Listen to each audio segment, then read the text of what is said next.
Alright, so I'm going to try to make this as to the point as possible. Basically, MetaMask has a feature within it that basically picks up some commonly used function calls on smart contracts, such as, let's say, an ether transfer or granting an allowance via the approve function of an ERC20 token. And this happens to be the screen that it shows in one of the recent builds for when you're calling the approve function on an ERC20 token. And the approve basically grants an allowance which can be queried. So basically this is a screen that it shows you if you are granting a different contract or a different address the ability to spend some token on your behalf, namely whichever ERC20 token it is that the contract represents. This is an important part, or like these two lines here are very important when it comes to the security model of an ERC20 token. I just wanted to communicate that. And basically this is an interface of an ERC20. It's the interface for an ERC20 token.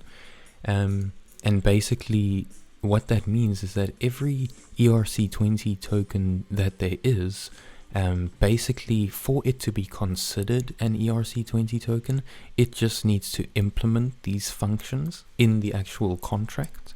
This is an interface. An interface can be implemented by a contract.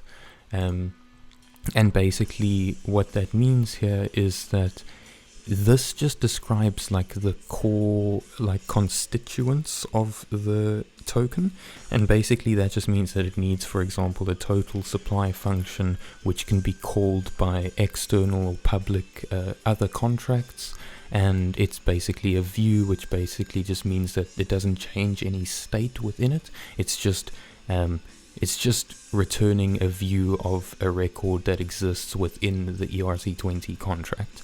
And it returns a 256-bit unsigned integer. But the thing about this is that this doesn't include the actual body of the function, right? So this function could theoretically change balances or something like that. It doesn't actually, it can do whatever it does within there, as long as, it couldn't change balances because this is a view. But if you look at something that's not a view, for example, the approve function here, or a transfer function, for example, those can change state within the contract, such as balances and that type of thing. And you can do, frankly, whatever you want to within this transfer function, as long as it takes in these parameters of these types, and as long as it can be called by other contracts externally, and as long as it returns either true or false. Anything else within there can be like whatever the developers want to do. But aside from that, I mean, if we were to look at, like, for example, OpenZeppelin's ERC20 contract. Now this is the contract which implements that interface. We can see here that this is the contract, and it's implementing that interface. And within here, we can see that if we go to like transfer from or approve, this is what they're doing within, and that's what I mean by the body of the function can be like whatever the implementers want it to be. And basically this is, for example, the internal part which is called by that external approve function that we were looking at. This one over here calls an internal function, and that internal function can only be called by this contract itself, and it does this, and that's what they've chosen to do within this contract. And the thing is, the internal functions do not need to be included in here in the interface. So ERC20 tokens can have whatever they want as like internal functions.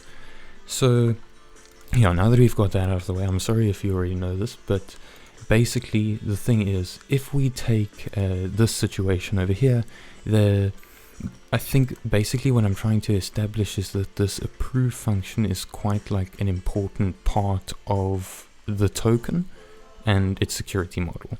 And so if we look at this screen over here, this is to grant an allowance, okay? The way that MetaMask is handling the approval screen on one of the recent redesigns of the screen is that it doesn't show either of these variables, okay? It doesn't show the spender or the amount, and the spender is basically who you're granting the allowance to. So you could grant an allowance of, let's say, 10 DAI to your friend. That would be the spender here, and that would be 10 like in way. So basically I think it's 10 to the exponent 18, possibly 19, but this would be a big number, but I'm not going to go into that. Basically all that's important here is that these two things are really paramount to this approval function, because I mean that's what the whole thing is for, right? And this screen now just shows the transaction fee. It used to show the amount that you're granting, okay? And that's why I made this ticket, because it used to show, for example, you are granting 10 DAI, like at localhost, for example, to spend 10 DAI, or how much DAI are you allowing some other contract to spend, and that's important, right? So I opened this ticket to say that it's important for us to have that there, because what if some contract that you're interacting with wants to allow itself to spend like 10 trillion of your DAI, like what, then you don't even see that here. So what you have to do is you have to click on view full transaction details, and then that shows you there. But I don't understand why it would get moved into a more obscure place, because it's the most important part, sort of one of the most important parts of this transaction, and it was there. So basically the response that they came back with, I think I'm just going to read it. It says, as you probably know, approval requests often include an amount that is far more than the user has in their account, and probably far more than a site like an exchange will ever need. We did a substantial amount of user research on this and on the screen, and found that showing the amount requested was overwhelmingly confusing for users. We're choosing to focus on the substance of the function rather than the asset amount. I will file this with the design team, feedback, and pass it to the UX team. Okay, and then it was closed.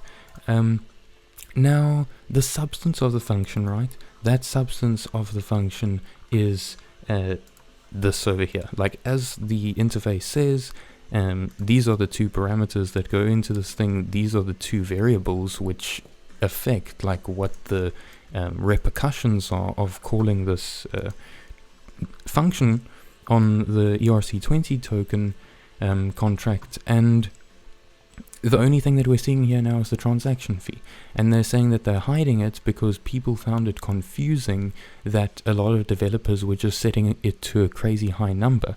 Okay, and the thing about that is that it seems that it's almost become a standard right now in a lot of contracts that I've seen, where the spender here, like let's say you're interacting with an exchange or something like that, then they will be the spender. You're granting the exchange the ability to spend this token of yours with their contract of this address and with this amount.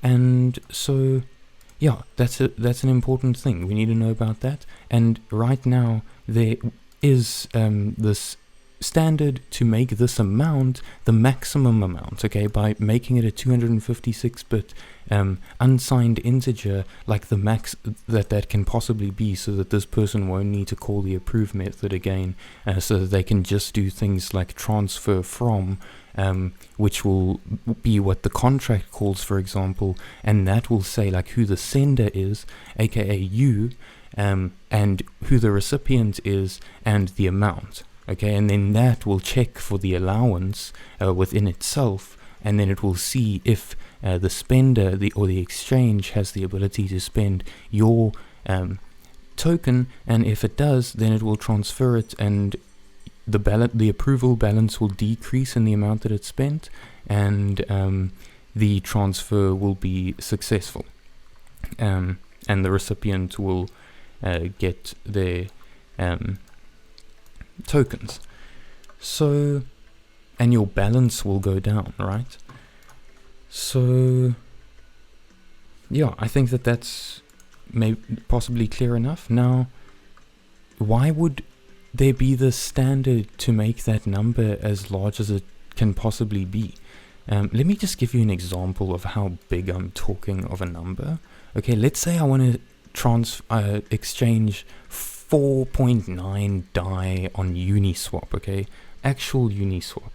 If I do that, this is the screen that we get, just this transaction fee. We don't see how much we're unlocking over here.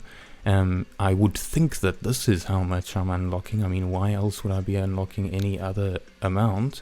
And yeah, let's check here, full transaction details. Okay, this is how much DAI we are granting Uniswap the ability to spend of our wallet on Ethereum.